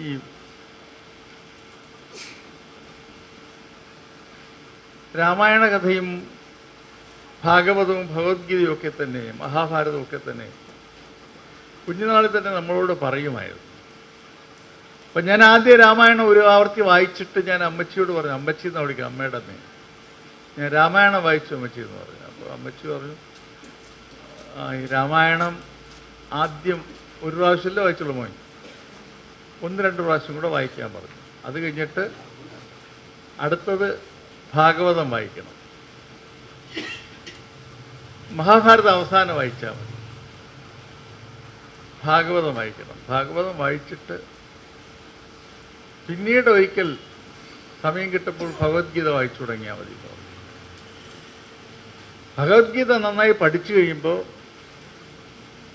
എല്ലാ കാര്യങ്ങളും അറിയുന്ന ആളായി മാറും എന്ന് പറഞ്ഞു. അപ്പം ഞാൻ ഭഗവത്ഗീത പഠിച്ചാൽ എല്ലാ കാര്യങ്ങളും അറിയുന്ന ആളായി മാറും എന്നുള്ള മനസ്സിലെ ഒരു ആപ്തവാക്യം അമ്മച്ചി എന്നോട് പറഞ്ഞത് എൻ്റെ മനസ്സിൽ കിടപ്പുണ്ട്. ഭഗവത്ഗീതയിൽ ഇല്ലാത്തതായി ഒന്നും ലോകത്തില്ല എന്ന്, ലോകത്തുള്ളതെല്ലാം ഭഗവത്ഗീതയിലുണ്ട് എന്നുള്ള ഒരു വിശേഷണമുണ്ട്. അതെൻ്റെ മനസ്സിലേക്ക് ആദ്യം വളരെ കൊച്ചുനാളിൽ 7-8 ക്ലാസ്സിലൊക്കെ പഠിക്കുമ്പോഴാണ് എന്നോട് എൻ്റെ അമ്മച്ചി പറഞ്ഞ അത് എനിക്ക് കിടക്കുക. അപ്പോൾ ആ ഒരു ഈ കരുത്ത് എന്ന് പറയുന്നത് അതൊരു അമ്മ ഇങ്ങനെ നിരന്തരമായി വീട്ടിൽ ചിട്ട പോലെയായിരുന്നു രാമായണം വായിക്കണം എന്നുള്ളത്. എല്ലാവരും വെക്കേഷൻ കാലം അതുകൊണ്ട് എല്ലാവരും രാമായണം വായിച്ചു തുടർന്നത്. ആ ഒരു പശ്ചാത്തലം, കുടുംബത്തിൻ്റെതായ ഒരു സാംസ്കാരികമായ പശ്ചാത്തലം നമ്മെ വല്ലാണ്ട് സ്വാധീനിച്ചിട്ടുള്ളതാണ്. അത് ഒരു വളരെ വലിയ കരുത്താണ്. അത് ഇല്ലയെന്ന് പറയാൻ പറ്റത്തില്ല. ഈ വാസ്തവത്തിൽ അമ്മയും അമ്മൂമ്മയൊക്കെ ഈ വിധം സംസാരിക്കുമ്പോൾ നമ്മെ സ്വാഭാവികമായും സ്വാധീനിക്കുമല്ലോ, നമ്മുടെ ജീവിതത്തെ സ്വാധീനിക്കില്ല. ആ ജീവിത സ്വാധീനം ആണ് പിൽക്കാലത്ത് എല്ലാ പ്രവർത്തനങ്ങളെയും മുന്നോട്ട് കൊണ്ടുപോയിട്ടുള്ളത്. പരസ്യ സമാജത്തിൻ്റെ പ്രവർത്തനങ്ങൾ മുന്നോട്ട് കൊണ്ടുപോകുന്ന കാലഘട്ടത്തിനും എന്നെ പ്രേരിപ്പിച്ച പല അടിസ്ഥാന ചിന്തകളുമുണ്ട്. അടിസ്ഥാന സ്വഭാവ രൂപീകരണത്തിൽ സ്വാധീനിച്ച സംവിധാനങ്ങളുണ്ട്. കേരളത്തിലെ ഏറ്റവും വലിയ സാംസ്കാരിക നായകന്മാരായ P T Bhaskar Panicker, P N Panicker, N V Krishna Warrier, Shooranad Kunjan Pillai എന്നിവരോടൊപ്പം ഒന്നിച്ച് പ്രവർത്തിക്കാൻ ജീവിതത്തിൽ അവസരം കിട്ടിയ ഒരാൾ വളരെ ചെറുപ്പത്തിൽ തന്നെ. ഇവരൊക്കെ അന്ന് ഈ വിറയ്ക്കുന്ന കരങ്ങളുമായി പൊതുരംഗത്ത് നിൽക്കുന്ന ആളുകളാണ്. അന്നത്തെ ഊർജ്ജസ്വലമായി ഓടി നടക്കുന്ന ഒരു ചെറുപ്പക്കാരനായി ഇവരുടെ കൂടെ ചുറ്റി സഞ്ചരിക്കുകയും ഈ പ്രവർത്തനങ്ങളിൽ സജീവമായി ഇടപെടുകയും ചെയ്ത ഒരാളാണ്. ഞാനിപ്പോൾ ഓർക്കുന്ന ഒരു പ്രധാന കാര്യമാണ്, പിന്നീട് ഞാൻ ഡോക്ടർ പി കെ ഗോപാലകൃഷ്ണനുമായി ചേർന്ന് തുടങ്ങിയ പ്രവർത്തനങ്ങളും കമലദാസുമായിട്ട് ബന്ധപ്പെട്ടുകൊണ്ട് നടത്തിയിട്ടുള്ള പരിസ്ഥിതി പ്രവർത്തനങ്ങളുമൊക്കെ. അപ്പോൾ അന്നൊക്കെ എന്നോട് വളരെ സ്നേഹപൂർവ്വം ഇടപഴകുകയും എനിക്ക് വേണ്ടുന്ന ഉപദേശങ്ങളും ഒക്കെ തന്നിട്ടുള്ള ഒരു മഹാനായ വ്യക്തിയായിരുന്നു പ്രൊഫസർ വി ജഗന്നാഥ പണിക്കർ. അപ്പോൾ ഇന്നത്തെ ഈ സമ്മേളനത്തിൽ, ഇന്ന് ഈ പുസ്തക പ്രകാശന ചടങ്ങിൽ ആരെങ്കിലും ഒരാൾ ആശംസ പറയണമല്ലോ എന്ന് ആഗ്രഹിച്ചപ്പോൾ മനസ്സിലേക്ക് പെട്ടെന്ന് കയറി വന്ന മുഖമാണ് റാണി മോഹൻദാസിൻ്റെ മുഖം. നമുക്ക് ഏറ്റവും കൂടുതൽ ആദരവ് തോന്നിയിട്ടുള്ള വ്യക്തിത്വങ്ങളൊന്നാണ് പ്രൊഫസർ വി ജഗന്നാഥ പണിക്കർ. സാറിൻ്റെ മകളാണ് റാണി മോഹൻദാസ്. റാണി മോഹൻദാസ് നന്നായി എഴുതുകയും നന്നായി ചിന്തിക്കുകയും വ്യത്യസ്തമായ നിലകളിൽ പൊതുകാര്യങ്ങൾ ഇടപെടുകയും ചെയ്തിട്ടുള്ള ഒരാളാണ്. റാണി മോഹൻദാസ് ഈ സമ്മേളനത്തിൽ പങ്കെടുക്കണമെന്ന് ആഗ്രഹിച്ചു. അവർ വരികയും ചെയ്തു. സ്വാഭാവികമായും ഗൃഹാതുരത്വം തുറന്നു നിൽക്കുന്ന ഈ സമ്മേളനം ഒരു വലിയ പ്രചോദനമാണ്. പുസ്തകം എഴുതാൻ പാർവതിക്കും ലക്ഷ്മിക്കും നന്ദിതയ്ക്കും മാത്രമല്ല, ഇത് കേട്ടിരിക്കുന്ന ഏവർക്കും തന്നെ, അവരുടെ കുഞ്ഞുങ്ങളെ കൊണ്ടും അവർക്കും പുസ്തകങ്ങൾ എഴുതുവാനുള്ള ഒരു പ്രേരണ ഉണ്ടാകട്ടെ എന്ന് ആത്മാർത്ഥമായി പ്രാർത്ഥിക്കുകയാണ്. സദ്ഭാവന ട്രസ്റ്റ് ഞാൻ എപ്പോഴും ആവർത്തിക്കാറുള്ള ഇതൊരു പൊതുവേദിയാണ്, പബ്ലിക് ട്രസ്റ്റാണ്. ഇത് നമുക്കാർക്കെങ്കിലും പണമുണ്ടാക്കാൻ വേണ്ടി ഉണ്ടാക്കിയിട്ടുള്ള ട്രസ്റ്റല്ല, പബ്ലിക് ട്രസ്റ്റാണ്. രാജ്യത്തെ ഏറ്റവും വലിയ പ്രസാധകരായി മാറാൻ ആഗ്രഹിക്കുന്ന സദ്ഭാവന ട്രസ്റ്റ് 500-ലധികം പുസ്തകങ്ങൾ ഇപ്പോൾ പ്രസിദ്ധീകരിച്ചു കഴിഞ്ഞു. ഈ വർഷം 1000 പുസ്തകങ്ങൾ പ്രസിദ്ധീകരിക്കണമെന്നുള്ളതാണ് ലക്ഷ്യം. ഡിസംബർ അല്ല, മാർച്ചാണ് സാമ്പത്തിക വർഷം. 5 മാസം മുന്നിലുണ്ട്. ഇന്നലെ സന്തോഷ് സുരേഷ് പറഞ്ഞു, സാർ 5 മാസം ഉണ്ടല്ലോ എന്നാണ്. ഞാൻ 5 മാസമേ ഉള്ളൂ എന്ന് 2 മാസമേ ഉള്ളൂ എന്ന് പറയുമ്പോൾ സിന്ധു പറഞ്ഞു, അല്ല 2 മാസം ഉണ്ടല്ലോ എന്നാണ് പറഞ്ഞത്. അപ്പോൾ എന്തായാലും അതിനുള്ള തയ്യാറെടുപ്പ്, കുറേ അധികം സ്ക്രിപ്റ്റുകൾ ഇപ്പോൾ അച്ചടിയുടെ വക്കിലാണ്. കൂടുതൽ പുസ്തകങ്ങൾ ഇറക്കുവാൻ സദ്ഭാവന ട്രസ്റ്റിൻ്റെ വാതിലുകൾ തുറന്നിട്ടിരിക്കുകയാണ്. ആർക്കും, irrespective of caste, creed, religion, politics, ഈ പ്രസ്ഥാനം എല്ലാവർക്കും ബന്ധപ്പെടാൻ കഴിയുന്ന ഒരു പൊതുവേദിയാണ്. എഴുത്തുകാരെ പ്രോത്സാഹിപ്പിക്കുവാൻ വേണ്ടി, എഴുത്തുകാർക്ക് ബന്ധപ്പെടുവാൻ വേണ്ടി, വായനക്കാരുടെ നല്ല പുസ്തകങ്ങൾ എത്തിക്കുവാൻ വേണ്ടി നിലകൊള്ളുന്ന ഒരു പ്രസ്ഥാനം. ഏത് ഭാഷയിലായാലും പ്രസിദ്ധീകരിക്കാൻ തയ്യാറായിരിക്കുന്ന പ്രസ്ഥാനമാണ് സദ്ഭാവന ട്രസ്റ്റ്. ട്രസ്റ്റിന് ഈ പുസ്തകങ്ങൾ പ്രസിദ്ധീകരിക്കുന്നതിലേറെ സന്തോഷമുണ്ട്. ഞാൻ ദീർഘമായി സംസാരിക്കുന്നില്ല. നമ്മുടെ ഈ സമ്മേളനം ഔപചാരികമായി ഉദ്ഘാടനം ചെയ്യുവാനും പുസ്തക പ്രകാശനം നടത്തുവാനും ആദരണീയനായ ഡോക്ടർ ഡാർലി മുൻകുഷി അദ്ദേഹമാണ് ഇവിടെ എത്തിയിട്ടുള്ളത്. ഡോക്ടർ ഡാർലി മുൻകുഷിയെക്കുറിച്ച് ഞാൻ പറയാതെ നിങ്ങൾക്ക് എല്ലാവർക്കും അറിയാം. National institute of fashion designing NIDയുടെ ഡയറക്ടറായിരുന്നു, നിഫ്റ്റിൻ്റെ ചെയർമാനായിരുന്നു. വളരെ കുഞ്ഞുനാളിൽ തന്നെ കേരളത്തിലെ വളരെ ഉത്തരവാദിത്തപ്പെട്ട പോസ്റ്റുകളിൽ ഹാൻഡെക്സിൻ്റെയും കൈത്തറി വികസന കോർപ്പറേഷൻ്റെയും ഒക്കെ മേധാവിയായിരുന്നു. ആ ജോലിയൊക്കെ രാജിവെച്ച് വെളിയിലേക്ക് പോയി ഫാഷൻ ടെക്നോളജി ഡോക്ടറേറ്റ് എടുത്ത് മടങ്ങി വന്ന് ഇന്ത്യയിലെ പ്രമുഖ പ്രസ്ഥാനങ്ങളുടെ തലപ്പത്ത് ദീർഘകാലം പ്രവർത്തിക്കുകയും രാഷ്ട്രപതി വാങ്ങുന്നതിനേക്കാളും കൂടുതൽ ശമ്പളം വാങ്ങിയ പൊതുമേഖലാ ഉദ്യോഗസ്ഥനായി വിരമിക്കുകയും ചെയ്ത ഡോക്ടർ ഡാർലി മുൻകുഷി. അദ്ദേഹത്തിൻ്റെ ബന്ധങ്ങളും അദ്ദേഹത്തിൻ്റെ സ്വാധീനവും വളരെ വലുതാണ്. ഇന്നും ലോകത്ത് ഏറ്റവും കൂടുതൽ ആളുകൾ കൺസൾട്ടൻസിക്ക് വിളിക്കുന്ന വ്യക്തികൾ, ഫാഷൻ ഡിസൈനിങ്ങുമായി ബന്ധപ്പെട്ടുകൊണ്ട് വിളിക്കുന്ന വ്യക്തികളിലൊരാളാണ് ഡോക്ടർ ഡാർലി മുൻകുഷി. ഡാർലി മുൻകുഷി ആണ് നമ്മുടെ ചീഫ് മെൻറ്റർ കൂടിയാണ്. അദ്ദേഹം ആണ് ഈ പുസ്തകം പ്രകാശനം ചെയ്തത്. സംസാരിക്കുവാനായി ഈ പുസ്തക പ്രകാശനത്തിനുമായി ഡോക്ടർ ഡാർലി മുൻകുഷിയെ ആദരപൂർവ്വം ക്ഷണിക്കുന്നു. നമസ്കാരം. ജയ് ജഗത്.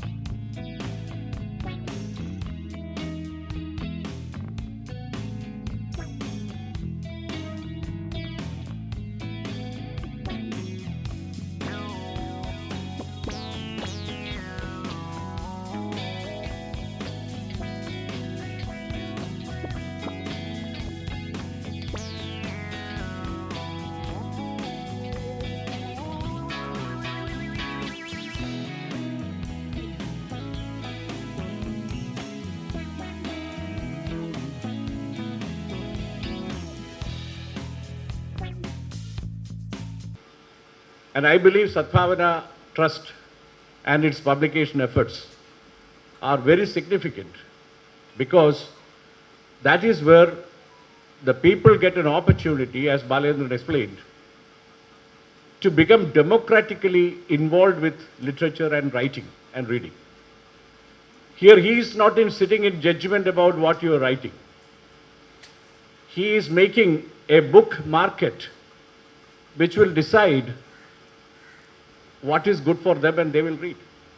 The people in Kerala should not be taken for granted that they need education now about which books to read. They have read from Tagadi to Pottakad to Pongundambarki to Karur Nilakantapillai to Urup to Bashir and to Khasakinte Dihasam to K.R. Meera's Sarharchar to Jayashree's Atrayagam and more.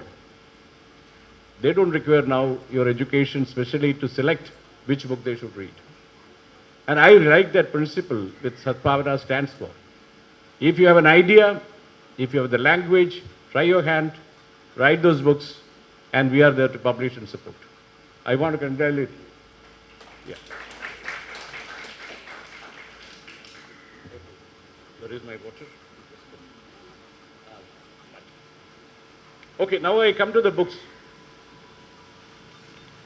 Let's start with the last Jacaranda, because Parvati Shankar's book is actually written by an adult.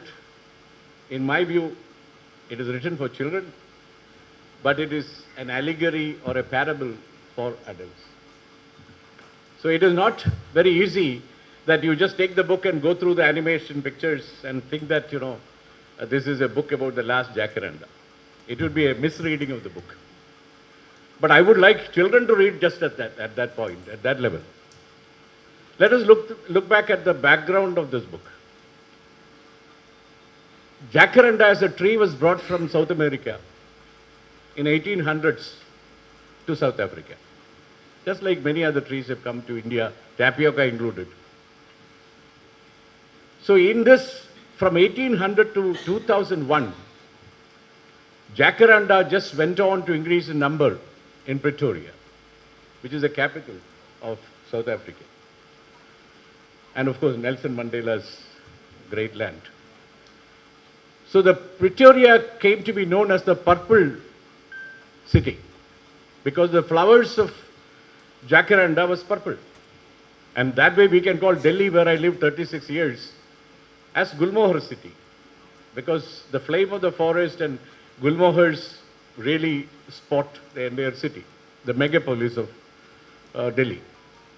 But in 2001, the government understood that the climatic situation of Pretoria, the water scarcity, almost like a desert land, it was becoming slowly. And they attributed it to the huge number of jacaranda trees in Pretoria.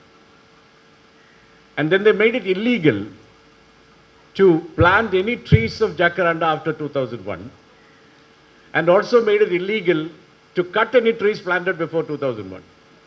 To my knowledge, it was punishable by a 15-year imprisonment if you did that. If you planted a tree after 2001, a jacaranda, it was punishable offense, criminal offense. If you cut a tree which was, planted before 2001, it was also also an offense. So in this background, you have to see this book. And I wrote in LinkedIn when I read it first time, when I met Rema Bhaskar on the sidelines of the function at home, and when I went for the rituals.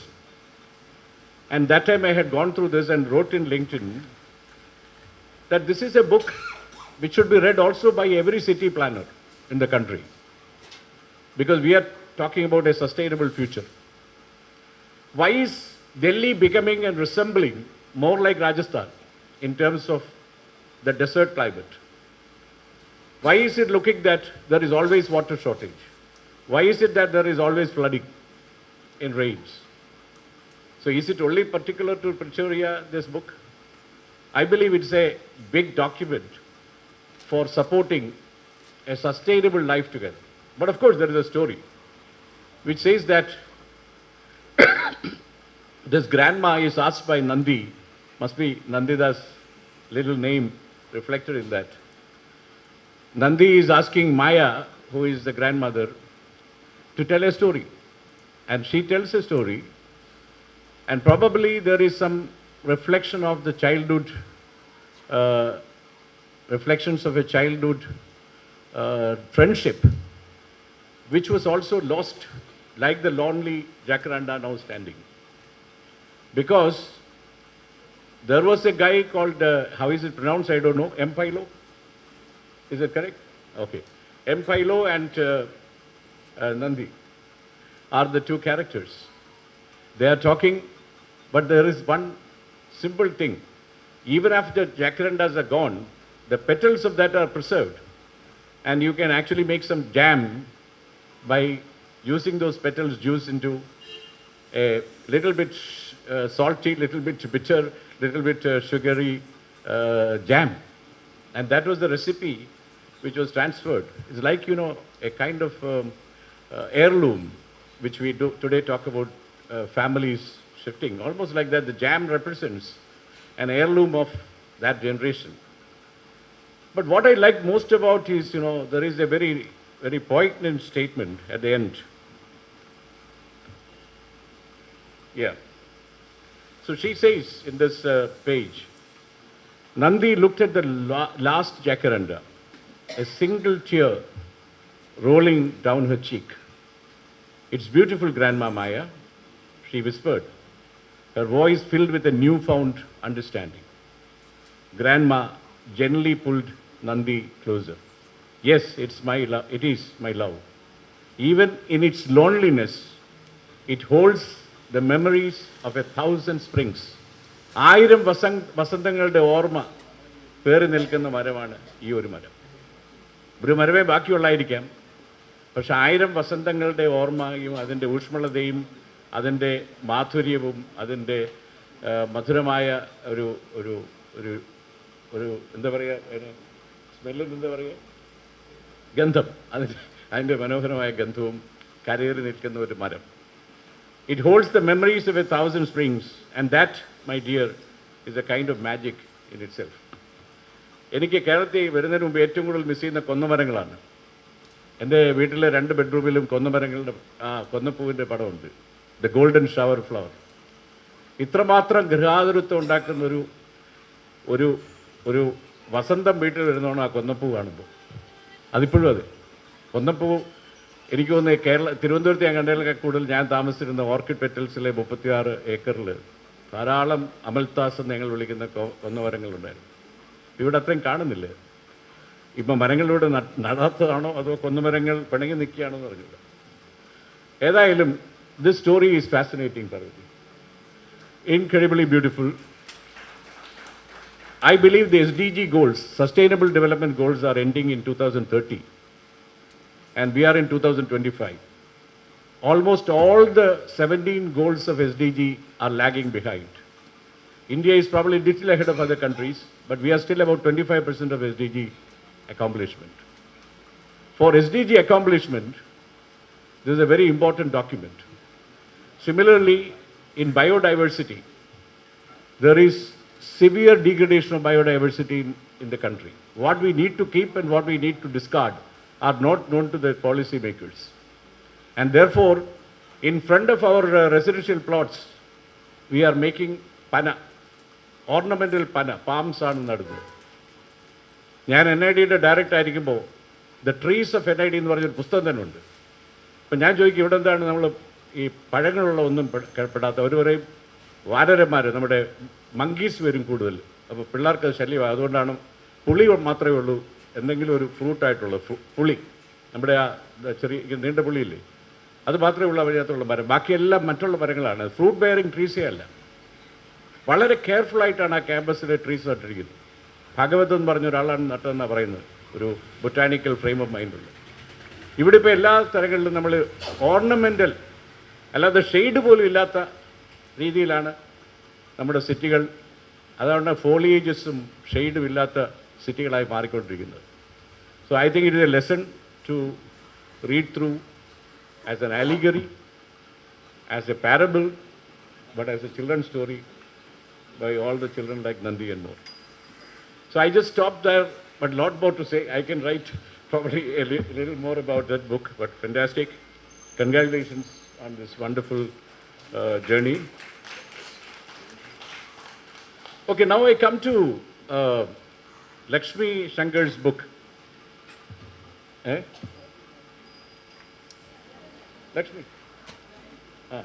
Lakshmi Shankar's life journey.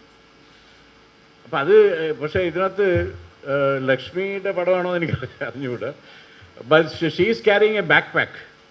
ഈ ബാക്ക് പാക്കിനുള്ളൊരു പ്രശ്നം, നമ്മളിപ്പോൾ എയർപോർട്ടിൽ കയറുമ്പോൾ അവർ ഈ ഇടയ്ക്കൂടെ വന്ന് കയറുന്ന ആളുകളുടെ ബാക്ക് പാക്കെല്ലാം നമ്മുടെ കണ്ണാടിയിലൊക്കെ അടിക്കും.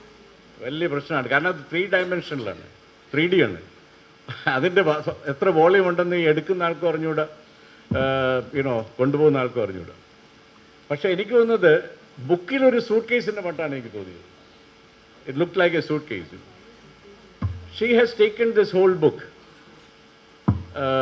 in a very, see, the beauty of the book is it tells in very simple language what everybody can follow, because you are all a traveler. In some way or other, we are all traveling. I traveled too much in my life, both in terms of my professional journeys as well as in personal journeys, and several cities in India, several cities abroad. I know what she has written as travel. The preparation, ഇത് രണ്ടൊന്നല്ലേ? അതെന്താ cover വ്യത്യാസമുണ്ട്. ഇത് cover വ്യത്യാസമാണ്. അതുകൊണ്ടാണ് ശ്രീ ബാലചന്ദ്രൻ ചോദിച്ചത്. അത് എഴുതുന്ന വെച്ച് ഞാൻ ഇതിനകത്ത് എല്ലാം പലതും എഴുതിയിട്ടുണ്ട്. അപ്പോൾ ഇത് this book takes that route of telling that life is a journey. And I often tell people, is the destination more important or journey more important? നമ്മുടെ യാത്രയാണോ പ്രാധാന്യം അറിയിക്കുന്നത്, അതോ യാത്ര ചെയ്യുന്ന ഇടമാണോ പ്രാധാന്യം അറിയിക്കുന്നത്? ഏതാണ് നിങ്ങളെ കൂടുതൽ ക്യാപ്റ്റിവേറ്റ് ചെയ്യുന്നത്? നമ്മുടെ യാത്രയിലാണോ? യാത്ര ഇപ്പോൾ വേണമെങ്കിൽ ഇരുന്ന് ട്രെയിനിലിരുന്ന് ഉറങ്ങാം, അല്ലെങ്കിൽ നമ്മൾ കാഴ്ചകൾ കാണാം. അഥവാ ആളുകളുമായിട്ട് പെരുമാറണമെന്നാണ് ലക്ഷ്മി എഴുതുന്നത്. That you should have intense experience of a journey by talking to people, by spending time, by going with them. Even if it is just one place, you should go into the depth and create that connection, talking to people. That is what you are telling a lot of times in this book. Her approach to entire professional life is also like that. Whatever you do it that well and concentrate on that. But she has taken this whole journey from the perspective of a woman, an achiever. No doubt that she is an achiever, and the book is also about an achieving woman. What it means to say is that many people may hesitate to say what you face in a professional journey. And there are very interesting principles coming out of it. But let me start with something positive, something very interesting which I found in this book. I have never read this in any, I am a fairly good read person, but I have not read this kind of an idea anywhere. She says, superheroes tend to be portrayed as unstoppable, but even they have fears. Superman is afraid of kryptonite, Wonder Woman is afraid of breaking her lasso, and Batman is afraid of losing all his money, for instance. Without these fears, these superheroes would not only be uninteresting, they would not survive. Their fear keeps them moving forward. You can use your fear, whether that is of discomfort or failure, to your advantage. Very interesting. She says that, we often saw that, fear is actually, we take it as negatively. But she has taken that as a principle in her life that fear can be your advantage, which is true.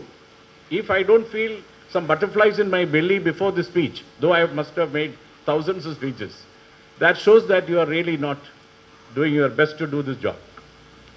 Every time I stand up to speak, I feel I am trying to do it for the first time. Balendra Vasha prashna illa. He can speak any time. So much of fluid stock. But I can't do it. I need to prepare. And I feel the butterflies flying in my belly. And I completely agree with her. The fear of failure is what made me achieve what I did in National Institute of Design. Because just imagine, I was 44 and I was a PhD from IIT Delhi, but I was not having a design background. You land up in National Institute of Design, set up in 1961, about 80 to 100 very senior faculty members. Most of them are design gurus, and trying to lead them is not a joke. But the fear of failure, that I have to succeed some way or other and not feel embarrassed later in life when you look back, was what actually was the main motivation. Who else will motivate you?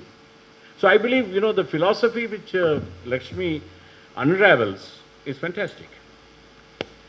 And then she says in her, explanations about how a woman is looked at in a professional ladder, how obstacles are created by others. That also happens. ഇവിടാണ് നമ്മൾ പറയുന്നത് crab syndrome എന്ന്. ഒരു കുപ്പിയിൽ പിടിച്ചിടും, അത് ഓരോരുത്തരും വലിച്ച് താഴ്ത്തി നമ്മൾ നാശപ്പെടുത്തുന്ന ഒരു സമീപനമാണ് പൊതുവെ കണ്ടുവരുന്നത്. പക്ഷെ അത് അവിടെ ഉണ്ടെന്ന് എനിക്ക് മനസ്സിലായത് വായിച്ചപ്പോഴാണ്. Many of these obstacles, unfortunately, are people. They may get in the way unintentionally. She is very generous. Through ignorance or carelessness, they also might intentionally sabotage your journey. Understood? They can unintentionally, you will think that they are getting in, but I don't think it's always that innocent. But she has given that belief. I believe that most people who get in your way are not doing it to see you fail, but they want to succeed. There are exceptions, but most people are simply trying to succeed themselves.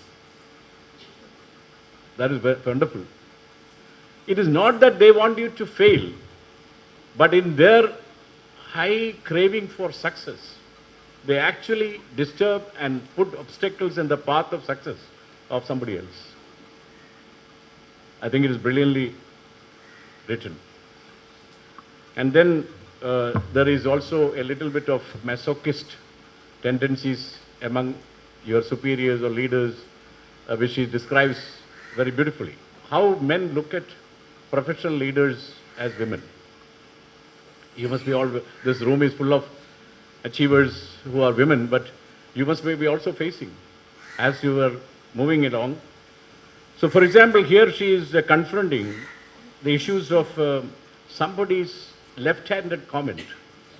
They are just appreciating her looks, but she senses and reads that is not probably a good comment. It is a kind of backslapping. So she sees, by seeking empathy, she's telling to her boss all this instance. Cliff might say, I honestly didn't realize I did that. That is, she has reported this to her boss, and she expected a different reaction. He may not have meant to take credit for your idea, but often finds himself speaking up in meeting because of his insecurity. She's talking about ideas being stolen by the people as their own ideas in meetings, Sure, it's not fair that he took others' ideas as his own, but he did not do it maliciously. By seeking empathy, you have allowed him to work on his questionable actions. That is, if you do not voice your protest or your objection to a behavior, people persist with that behavior. And throughout you can say that she called a spade, and that is what she wants you all to do by reading this book. But it's very interesting dichotomy. She says in this part, resilience and vulnerability go hand in hand. Just like building up the muscles you need to travel takes work, so does building up the skill and experience that it takes to succeed in the workplace. You just can't succeed in a workplace. Just like you are building your muscles, you need to also work on your actual skills, whether to carry a suitcase, which I find very difficult to put it up, because as the ages progress, probably my muscles have not kept with sufficient strength. But you need to be prepared about your next challenge. If you're not building up, upskilling or reskilling or upgrading yourself to face the next challenge, opportunities will pass you by. So the whole idea is that if women can legitimately say that I want to succeed, but you have also a responsibility to keep things moving and get better skills in your job. And I think, there is a little more thing on, as a woman, a person of color, she becomes conscious many occasions in this book about how racialism, racial feelings are strong in the US. I have seen that in Australia when my son was studying there for his MS. I have studied in FIT New York, which is also part of State University of New York for a year.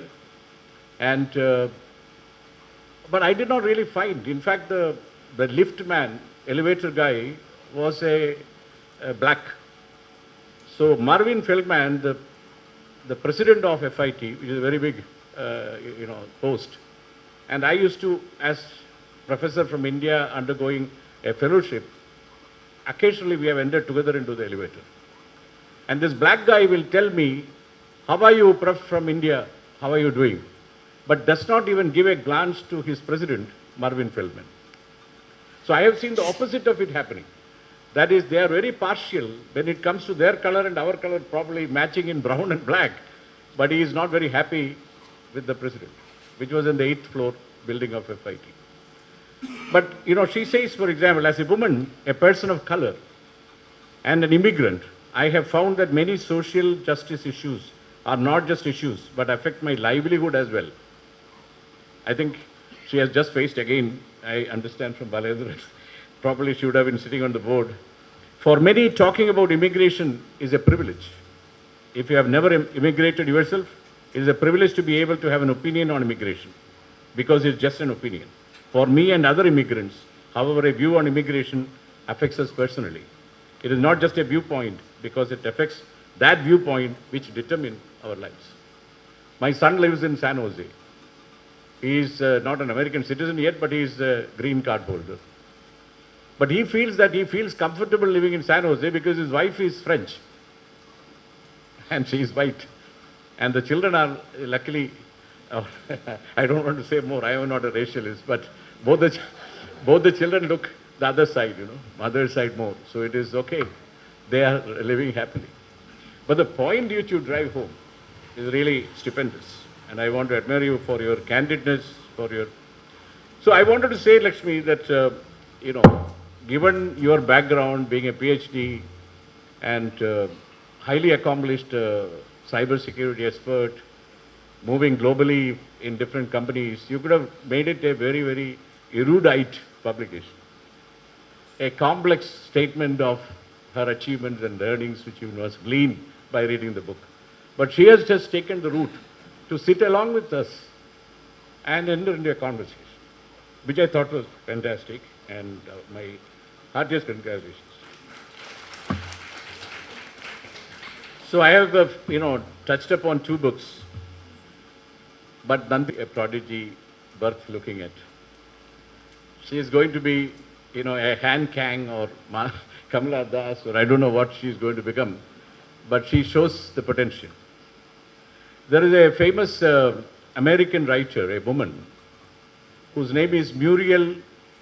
Muriel is the first name of this lady. And she has written a poem, The Speed of Darkness. In this poem, she says a very stunning statement.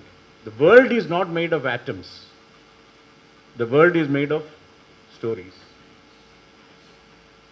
She says that the physical world may be made of atoms, but all the ideas and culture and everything we live in is through words and stories, whether it is Ramayanam, whether it is Mahabharatam, whether it is, whatever other legendary stories we read in Greek mythology or in biblical stories. All these stories are what is connected and given us the interconnectedness to be a social animal, and that is how we are living in the context of that life. Otherwise, the physical atoms would have been meaningless to us if there were no stories. How that famous, I think it's about Alexander the Great or the 1,000 stories, Arabian Nights, how that lady kept the person from killing her, Ayratunu Ravagal. The lady said that, no, I am ready to go. She was the only one remaining unmarried in that place. And everybody they wanted to marry because, he was having doubt and problems with the previous wife, and she was killed. And his brother's wife was also killed for the same reasons of adultery. So he wanted to have the woman that day, and next day she is killed. So how can you remain alive? And that lady says that, no, I can keep him alive, keep myself alive. And she tells a story in the night, throughout the night, and the kings fall asleep by the time it is morning and you can't kill. And the story kept him completely engaged. And that is a story, very fascinating story in India. So Kathasarit Sagar to Ayratunu Ravagal, 1,000 Nights, Arabian Nights, whatever, the stories have been part of our culture. And that is what Muriel says in her poem, that we are not really made of atoms, our physical world. It is about stories. And what I like, Parvati, is that, there is a new, this is why I brought this magazine. It's very astounding that a lady in Kerala, Dr. Suja Matthew, she has just got PhD writing about this author who just got Nobel Prize. The Nobel Prize is Laszlo Krasta-Horkey, who won the Nobel Prize this year. Suja Matthew has already got PhD in Kerala writing about his work. And what is the title of that work? It says, Heterotopias, a spatial critique of Laszlo Krasna-Horkey. What is heterotopia? Can you Google and find out? Heterotopia. Heterotopia is a space like, our body. Suppose the eye appears somewhere else, or the one finger comes on somewhere else. That is heterotopia in the physical body. It is similarly, heterotopias are the kind of places like Macondo in 100 Years of Solitude. Similarly, this Krasna-Horkey has created heterotopic places. Just look at Nandida's small 85-page book. She starts on a normal day, a freshman's college day, and decides to go to have coffee by making a kind of conspiracy with her friend Avery. Avery is the friend. Avery is the friend. They skulk from the class which was going on, the chemistry class, get into a car and drive by Google to reach the Starbucks. But they land up instead in a heterotopia, a place which was never existing. And they land up in a cave and they run into Betty, her grandmother's photograph in that motel, and suddenly the entire scene changes. And later the book says that it was a dream. But then the dream again shifts back to reality later when she finds that there is a photograph of that grandmother with a latest to Liz written on that. So we talk about magical realism and this kind of illusory language, but she has adeptly shifted the scene from a normal college scene to a heterotopia of creating a cave and a motel underground, and everything then looks to the past of the Betty, the grandmother, who was actually infatuated by a certain ghost or whatever, and that had actually made her a different human being, and her mother seems to have given the way to get out of it, and they escape, and then they go in the car and everything returns to normal. But I like the last sentence of this, Many sentences I liked in this book, and I will only take because, this is very important for you to. So, when I was a student of University College where Balendra was also there, C.K. Matthew, one of my friends, said that I should read J.D. Salinger's book called Catcher in the Rye. That was a book of 1951, 5 years or 5 years before I was born. So I didn't know why I must read the book, but I did try. But later, when I discovered that that book sold 65 million copies, one of the largest selling novels in the history of novels, J.D. Salinger. But if you read the novel, you will realize that the novel has no specific great plot or anything. It is about the language. It is capturing the language. Recently, Adolescence, the film of Netflix, was also very celebrated because it captured the current language of the young. So J.D. Salinger's book captured the New York of that period and the slang which people talk to each other on everything from going out to having a dinner. Everything had a lingo. And if you look at Nandida's book, the first part of the college life, she captures that lingo. And that is where we find it difficult that today also in Kerala's literature, capturing the current linguistic expressions of the young generation is still not mastered by our literary figures. So in this is very interesting, how a person achieves confidence. There is a girl called Hilton who keeps on troubling this girl. But when they go to college, she says that, excuse me, you mean the gap between your teeth? Because the skirt was already torn while jumping over a fence. So she was actually telling about that tear in her skirt. But this girl retorts back, is it about your gap in your teeth? And with that, the girl is put. And they say that Shelley just got roasted. The whole class yelled. Some students even standing from the seat with dramatic gestures of shock. So just imagine that one line is today's we see about the roasting with jokes and all that by many comedians. So I found it very interesting that, she has captured the correct expressions. I don't want to go into all this because you must read the book, spend some money, buy this book.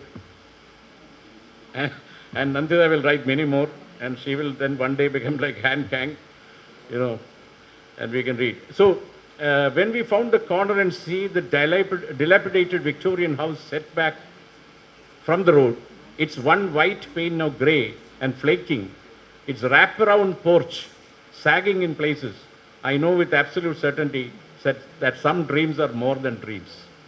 So it is very interesting that, she keeps telling about these doors in this book, and she keeps hoping that these doors will, lead you to better things in life.